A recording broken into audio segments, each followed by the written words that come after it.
think about as well, even in these little movements, of just taking your time. So when I pendulum, you know what you were saying about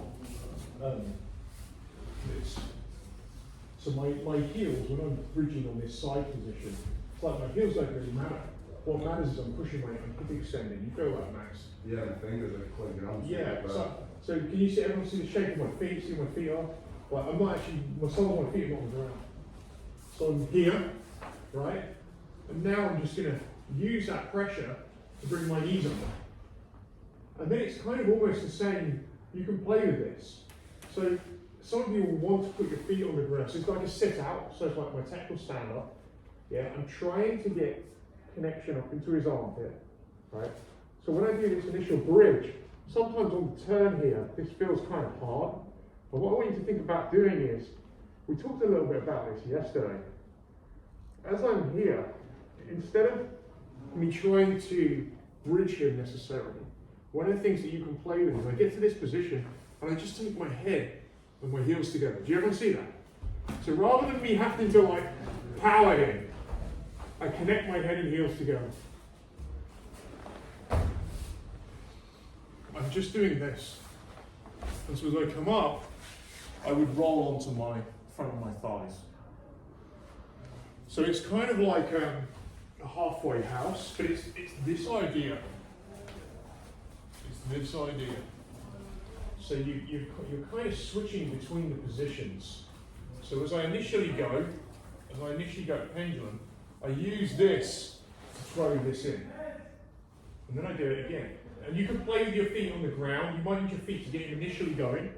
But when you get to here, you get to about here, and you find that like your hips are a little bit bent. And all you do is, it's like you're trying to take your head and your heels together. It's like I'm shortening. I'm shortening one side, the back of the body, and I'm fully extending, hips come forward. And then it's almost like from here, I get to here, and I just pull my heels and my head together as I get on the turn. So maybe not it's about here, but you'll feel it's this idea, and you'll see him elevate up another step over the top. And at that point, it felt super light to me, where I just did that movement before the final turn. So it's not. I'm not trying to bridge all the way. I mean, this kind of idea can work, but you're kind of playing with. You can actually break this up into components. But you're always doing the same thing. So even before I get my grip, I decide I'm going to pendulum. So rather than I'm taking him straight, I'm going to pendulum into position. Now I bridge. And whenever I feel like, oh, I'm having to push a bit too much, instead of pushing, I kind of pull with the back of my body. Yeah? And then you might decide you want to get to here again and push a bit more, but to keep the hips forward, because the key thing is the hip connection. To keep the hips forward, I pull my heels. And you'll find that although it looks like I'm falling and collapsing, actually it's him that falls and collapses.